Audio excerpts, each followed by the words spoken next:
a settlement, thanks to Massey. Jackson Massey, your auto injury attorney. Call 1-877-MASSEY-1. Jackson Massey. Chief Meteorologist Tim Miller. Weather coverage you can count on. Entertainment tonight, weeknights at 7:30 on News Channel 6.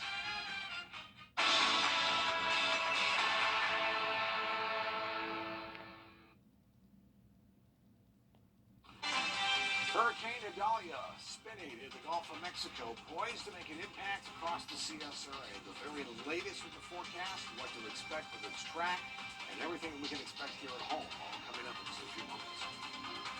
Right now on News Channel 6 at 4, a look at the local preps for Hurricane Idalia, what emergency crews are doing before the wind and rain come here. Also ahead, how local farmers try to protect their crops from the effects of the storm. And the loss of a beloved high school teacher, what her family is asking, and a look at possible legal action as Your News at 4 starts now. Live from Television Park, this is WJBF News Channel 6 at 4. Good afternoon, everybody. I'm Brad Means. Thank you for joining us. Jenny has the day off today. As coverage you can count on begins with tracking Hurricane Idalia. States of emergency declared in Florida, Georgia, South Carolina, and North Carolina. Take a live look now at EarthCam video from Naples, Florida, right there in the heart of beautiful Collier County. Our chief meteorologist, Tim Miller, joining us now with what the storm could bring to our area. Tim? Yeah, Brad, we all have friends and relatives in our rain, our wind, and the possibility of tornadoes, all in just a few minutes. Brad? All right, Tim, thanks. Volunteers with Augusta's Red Cross, as they always do, heading toward the storm. Hannah Latier, live now with more details about how they plan to help. Hannah.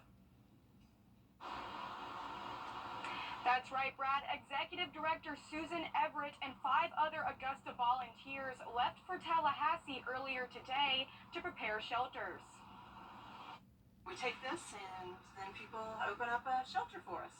They want to be ready before Wednesday morning, when Hurricane Idalia is expected to hit the Gulf Coast of Florida. You think of it sort of as the hub, so people can go all around it. So Tallahassee is just a good location out of the eye, but also central enough to South Georgia, which is a concern to us, and the Panhandle of Florida as well. They are joining 420 other volunteers on the ground. We already have the supplies all in place, so it's a matter of we just get our volunteers, our army of volunteers that are already on the ground.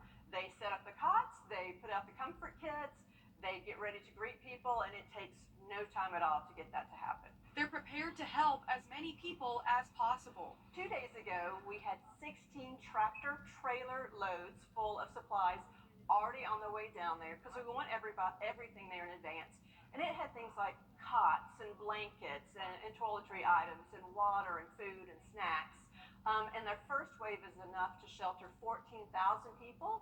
And then, of course, those supplies will be replenished as this goes on. And they're asking you to sign up to be a volunteer for future disasters and to donate blood and money. Over 90% of every dollar that's donated to the Red Cross goes directly back into programs and services such as the sheltering and giving financial assistance. And they can do that online as well at redcross.org. Other Red Cross leaders are staying in Augusta to help prepare shelters and supplies here, but their locations won't be disclosed until they're ready to open. Live in Augusta, Hannah Latier, WJBF News Channel 6. Well, Tim pointed it out on the map just a moment ago. A lot of our southern counties gearing up for what could be a lot of wind and water in a short time. Here's News Channel 6's Renetta DuBose. Jenkins County leaders wait, watch, and prepare on the impact of the storm. We talk with emergency management and the sheriff to see what people need to know to stay safe. It's a race against the clock to see just what path Hurricane Idalia takes. Jenkins County's EMA director tells us crews remain on standby and will respond only if there's an emergency. Roads are being cleaned, including clearing out ditches to handle the flow and removing dead trees ahead of wind and rain. The sheriff, while hoping the storm passes, is prepping too. We're going to hunker down and go with it. Hopefully everybody will stay home and not want to get out and see what everything's looking like. We're fueling up. making sure generators and vehicles and all are full of fuel and gas and getting water and making sure things are tied down. The EMA director says in the event that the storm does come through this area, there is a shelter already set to go with a generator and cots. In Jenkins County, Renata DuBose, WJBF News Channel 6. Allendale County, one of the areas that could see the most rainfall from the storm, and farmers say they're ready. We heard from the Clemson Extension Office in Allendale County. They say heavy rain and winds could hurt livestock producers and crops. One farmer says his priority is to protect his corn. Well, we're harvesting corn right now, and we've been running almost round the clock, cutting at night when we could, and cut last night. And they cutting corn right now. Hopefully everything's going to be okay. We hope. Our Viper 6 alert team says the worst of Idalia would come to parts of the CSRA tomorrow afternoon. The threat of bad weather prompting some schools to close. Take a look. Bamberg County schools will dismiss early tomorrow. They're going to have a remote learning day on Thursday. Scriven County will be closed tomorrow. In Richmond County, all outdoor and after-school activities canceled tomorrow. If more schools announce, we will pass that info along. And for the latest information on Idalia's path, please download the Viper 6 weather app. It's free on the Apple App Store and in Google Play.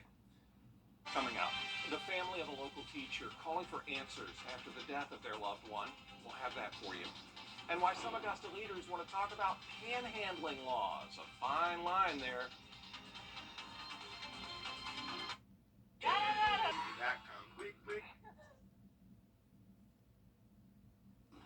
The family of the Wagner Sally school teacher killed by a falling utility pole speaks out for the first time. 30-year-old Janelle Robinson was on her lunch break when she was struck on Main Street in Wagner last Wednesday. There is surveillance video there of the moments right before Robinson was hit by the pole. The family's attorney talked to News Channel 6, says this tragedy could have been avoided if utility poles in the area had been properly maintained.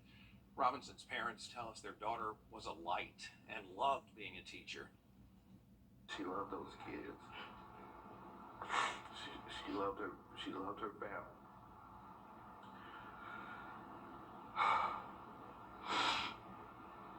She loved her family.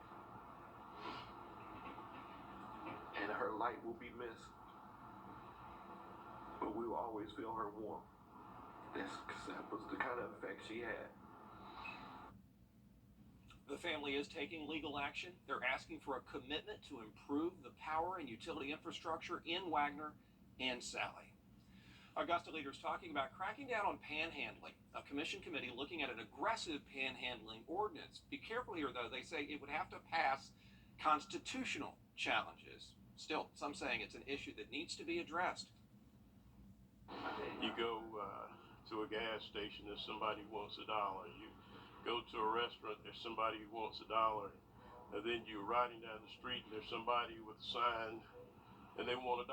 So I think it's just overwhelming in Augusta.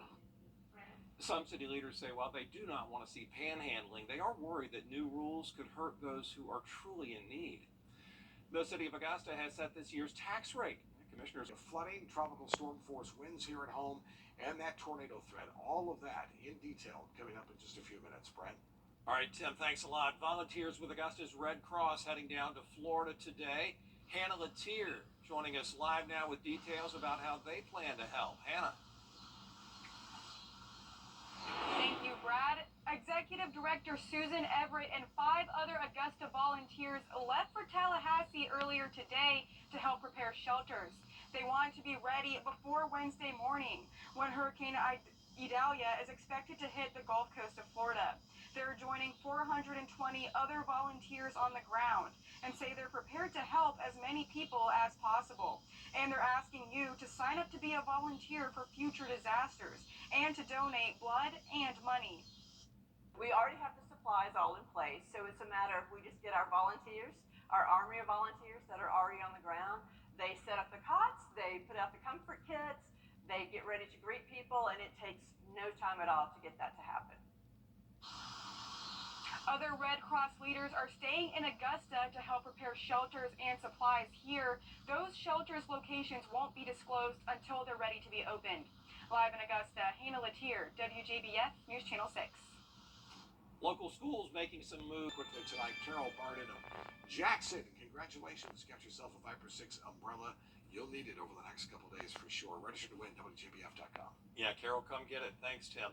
Up next, an update from Shane Beamer on USC football, and the Braves looking for their second big win over the Rockies after last night's blowout in sports. When the Cranes go today. Weather headlines on News Channel 6, brought to you by Jamie Casino Injury Attorneys. Meteorologist John Blair, weather coverage you can count on. Now, WJBF sports coverage you can count on.